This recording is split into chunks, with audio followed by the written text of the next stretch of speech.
Well, hey, friends and revolutionaries, back again with the Master Universe Classics figures for May, which officially catches me up, and that is Catra. Now, I'm going to say up front right now, this is going to be a love-hate review. Because not even getting past the shipping box, this is the Master Universe Classics version. The reason Mattel said, at one point Mattel said, we won't be doing any more of the 2000X heads with figures because this is supposed to be based on the vintage line. We're not going to be doing them. That was a separate series. This is strictly going to be an update to the vintage line. And this was going to be Catra. Well, that is not the vintage Catra. This is, in fact, more like the, and it says so right here, Evil Horde. This is certainly more of the Force Captain Catra. The Horde Force Captain Catra, not the vintage version. I don't want to seem like I'm complaining when the fact that I'm getting a Filmation character. I love my Filmation series, so I don't want to seem like I'm complaining about it, but I gotta complain about it. Because it specifies she's Catra the Jealous Beauty. That was what was used in her vintage packaging. So it really makes me afraid that this is the only Catra we'll get. Whereas with Battle Cat, there was, the Ultimate Battleground Battle Cat or whatever, kind of making you think that, there might be a Sabretooth version. There's the Ultimate Battleground Tila, there's the Buzzsaw Hordak. There are variations on these figures, not even getting to the battle armor characters, that there was going to be variations on them. Because she's just identified as Catra, but in this outfit, in this version, I'm really afraid that we may never see her in her vintage outfit, which actually was pretty cool. For the time, I guess. But, yeah, we'll talk about it here in a minute. I don't want to rant too much about that just yet. On the packaging, same Master Universe Classic packaging as always. The air holes that I love, right there. The belly button above her belly button. Other figures that are here, mostly related to She-Ra. We've got Hordak, Grizzlor, Bo, King Grayskull, whatever. She-Ra, and then finally Catra, kind of standing side by side. Appropriate, actually. As I showed, there is the picture of Catra that came off her original card, and her write-up, which, okay, whatever. Real name, Syra of Derulu III. A disputed monarch from the TriStar series Sierra joined the Horde Empire and was given a magical mask which granted her secret powers such as the ability to transform into a panther. She traveled with the Horde commander Kerr to Eternia on his mission to ensure Hero was destroyed. There, along with the rest of the Horde army, she was caught up in the Great Wars and eventually banished to Spondos by King Grayskull. She remained with her leader throughout their banishment and was eventually promoted to Force Captain after Hordak's stepdaughter betrayed the Horde to the Etherian rebels. Catra's jealousy of She-Ra has become her greatest weakness. Most of that would lend itself to being Force Captain Catra. And then later you can do, the whole jealous of She-Ra vintage version and just do a regular Catra. I'm not saying that this figure didn't need to come out. I'm just saying that I wish they would have left a little leeway for the vintage version. Which, you know what? Let's go ahead and take a look at what she was like originally. The success of the Master Universe toy line for boys had creators at Mattel wondering if there was a way the story could be branched to create a line for girls. And though the design and color of the packaging would have to change to become more girl-friendly, the formula of the Master Universe packaging would remain exactly the same. For each single carded Princess of Power figure that would come out, there would be a mini-com to come along with it. The first of which was the story of She-Ra. A mini-com edition of The Secret of the Sword? Well, you might think so, but you'd be wrong. Now, it is true that the first 4 pages of the mini-com follow almost exactly to that of The Secret of the Sword. The sorceress in Castle Grayskull relives the nightmare of the day Hordak kidnapped a child of Eternia and says that when he takes her to his dark dimension, she'll never be seen again. When confronted by Man-at-Arms, Hordak escapes into his portal with a child, possibly never to be seen again. The sorceress is awakened from her nightmare with only a single name, Adora. She finds the essence, spirit, image of a magical sword hovering near her bed.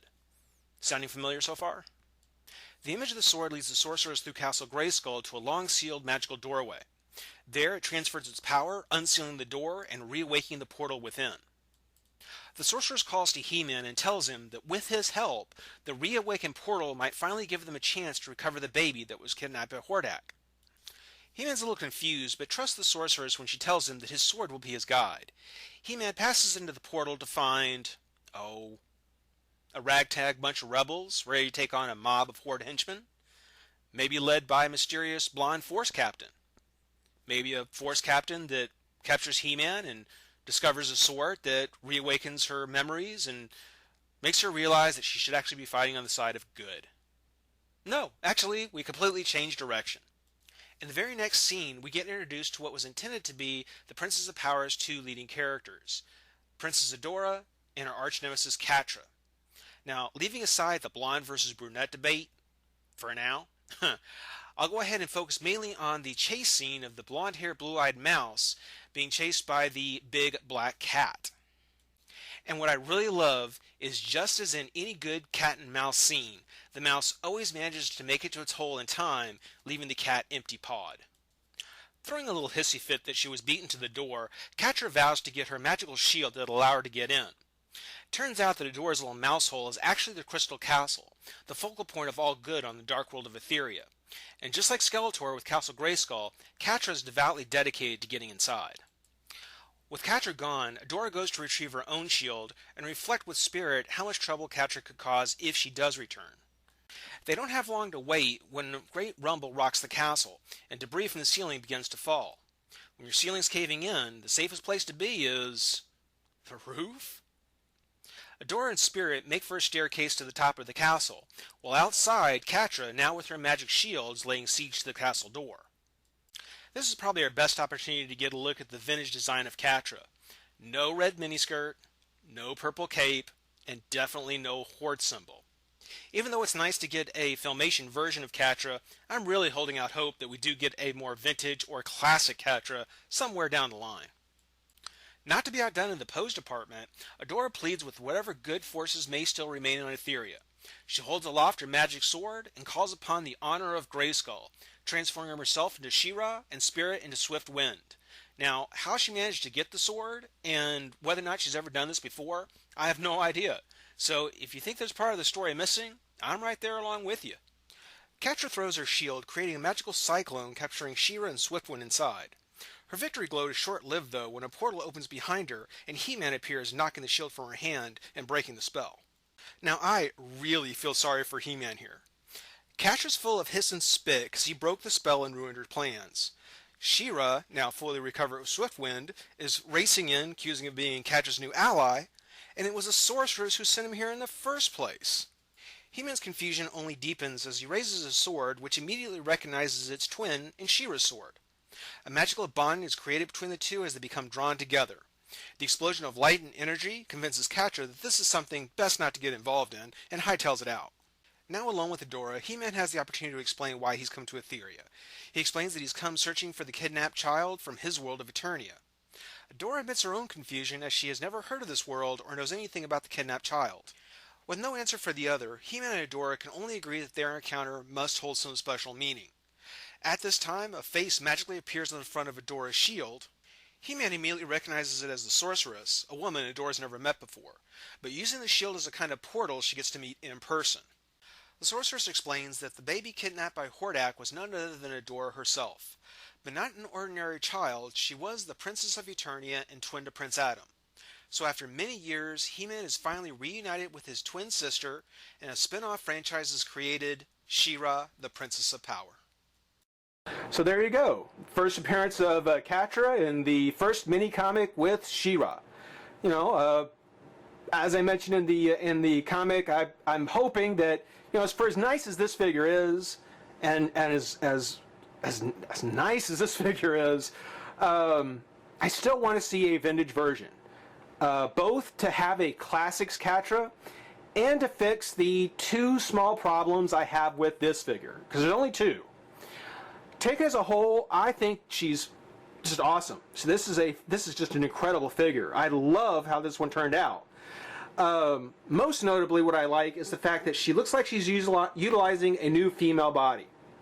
Much more hourglass shaped, not quite as hefty, to be kind about it. So, she definitely has more of the feminine form. This is a perfect version of Catra from the old 80s cartoon. I think that she is just beautiful. I love the two-tone color because in both on her skirt and her top, the darker red has kind of a black wash over it, and then the lighter red, even it has a little darker color on it as well. So there's a lot of depth and texture that you get on the figure. Considering this, it's really just a red suit. The two different kinds of reds they've given, and the fact they've kind of given that black wash on it, it does a lot for being just red. Her armbands and her boots are in kind of this high gloss red, which I think is kind of fitting for the character. I kind of would imagine her wearing kind of these shiny vinyl boots. I don't know. It just seems to be very fitting. The cape, also, it's kind of a softer plastic. It's not real firm. But like Keldor and She-Ra and King Grayskull, the cape is not attached. So the collar flips around and just, doesn't really stay in place. It almost looks as though that they may have maybe tried to do a sculpt with the cape connecting to the top of her suit. Let me see if I can kind of move this around here. Like so. And for whatever reason, the mold just wouldn't hold it. That was just too weak a spot. I don't know. But yeah, I every time we get a Master Universe figure now with a cape, I'm really having some issues with, because yeah, these floppy capes, it looks great. It looks great. For on display, when I have her on the shelf, she looks terrific. But when you pick her up and you start to handle her, yeah, that cape kind of, I don't know. The head, of course, does pop off, and you take the cape off, which in some ways I'm almost thinking that if she gets re-released, and let me pop her head back on, if she gets re-released, even if it's this version, I would almost be willing to, don't take this wrong, cut off the skirt, maybe find some sort of fluffy material to re-sculpt or to put back on, paint the Horde symbol silver along with her boots, and see if we can come up more with a vintage version myself. I don't think a conversion to our vintage version will be very hard, because when you get the cape off, yeah, you can tell she's really not that far from it. So actually, that's maybe something to think about. And she looks just as, she actually looks better, well, just as good without her cape. One of the biggest problems, though, is on the face. Now, when I say that, I don't mean the sculpt on her face, because the Filmation Catra had some pretty, pronounced cheekbones. She had some pretty severe, angles on her face to kind of try and give it a feline structure. And, some people might think that this is a little overdone. It is, but only slightly. The very high cheekbones, you can kind of know why they were doing it, trying to stay true to the Filmation version. So I can forgive it. If it's overdone, it's only slightly. The problem I really have, and it has to do with her face and her eyes. So you can kind of see here, she doesn't have a straight ahead look. She, just like with some of the DC Universe figures, Catra's eyes almost seem like they're looking up. She's actually looking halfway up into her head. And she doesn't really have kind of a straight look. If you bend her head down, if you get her at a different angle, it works. But if she's trying to look straight ahead, it doesn't quite come out right. You know, repainting the eyes so they were looking straight ahead. And it's not just on this one. I mean, I got a second one for keeping in pack, and even it has the same paint design. So, you know, this design for Catra was not going to have eyes looking forward. She was actually going to be looking kind of up, which that bugs me. That's just, personally, I don't know why they do that. You know, a neutral, straight stare, I think, is fine. You know, what prompted them to try and do this look with the eyes, I don't think quite works. They've done it a few times and it just doesn't quite work. Also with her eyes, and this might be a little nitpicking, but her green eyeliner, her eyeshadow, in the cartoon actually went all the way up to her eyebrows. Here they cover her eyelids, and it looks like it gets a little fainter as it goes up towards her eyebrows, but it's not nearly the same as it was on the cartoon. So, you know, there's a bit of a drawback there. Her articulation, the head does turn left and right, and plenty of clearance on the hair, so it completely turns, goes up and down, arms come up, out, twist the bicep, elbow and wrist. And a lot of people were complaining that she does have kind of this soft hand here. This is not the first time Mattel has had to do this. If anyone collected the DC Universe cheetah, you'll know that on both of the two cheetahs, they had to do soft hands on that figure as well. So, you know, this is nothing new to a Mattel collector. Her waist does twist.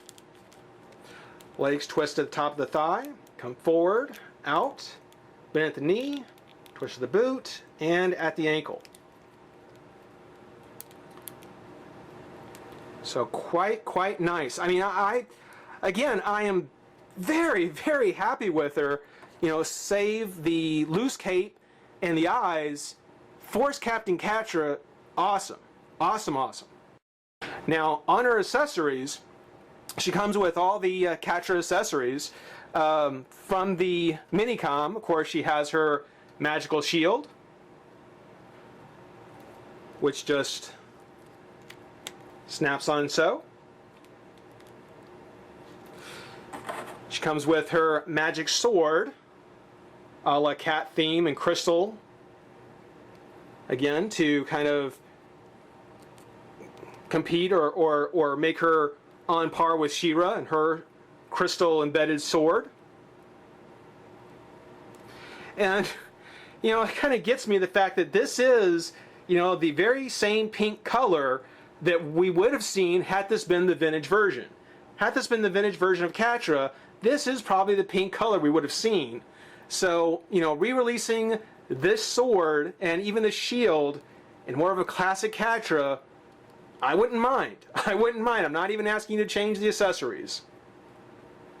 The sword is very soft as well. People have kind of complained about that.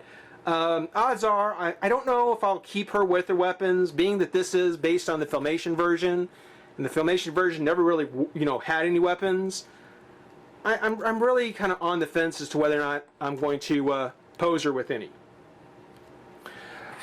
Just like with Adora or with She-Ra, they did take the comb, because in the Princess of Power series the figures had actual combable hair, but they took the comb accessory and extended it out with a whip so that we could still get, and it's kind of a tongue-in-cheek kind of, yeah, you're still getting a comb, but we're going to actually mold it into a weapon accessory for her.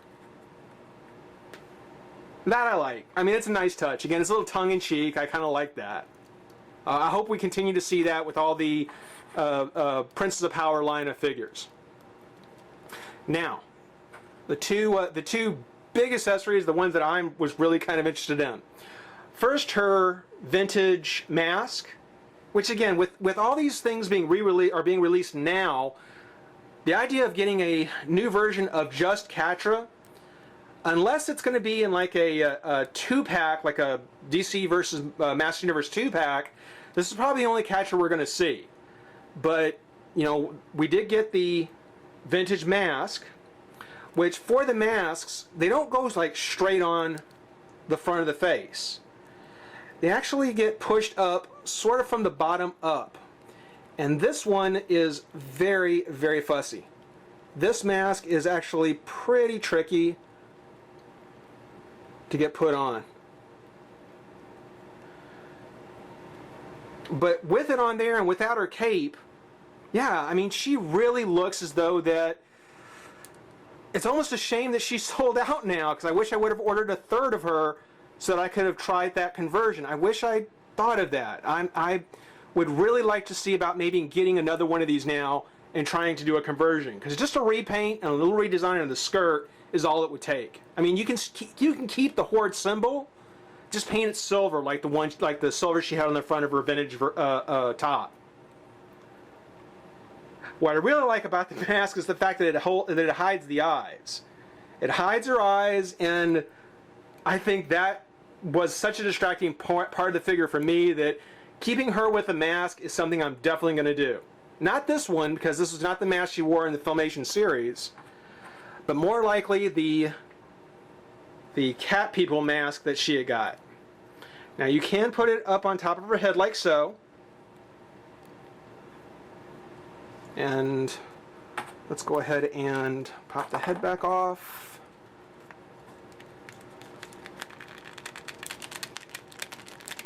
Put that back on.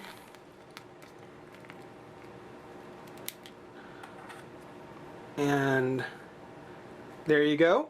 Again, Force Captain Catra. Very nice. Great figure. Highly, highly suggest. I mean, this is a figure that if you had just gotten this one to start with, oh man, this figure would get you into the series. I mean, she is fantastic. But as I was saying, having her with her eyes covered definitely improves the figure in my opinion. So when I do put her on display, I'll probably go ahead and have the mask move down like this, because it still keeps her kind of in her vintage form, keeping the Filmation theme, but it hides the eyes, which were just so distracting. Wow, run long here, guys. Thanks for watching. Rate, comment, subscribe, join the revolution. We'll see you soon. Bye-bye.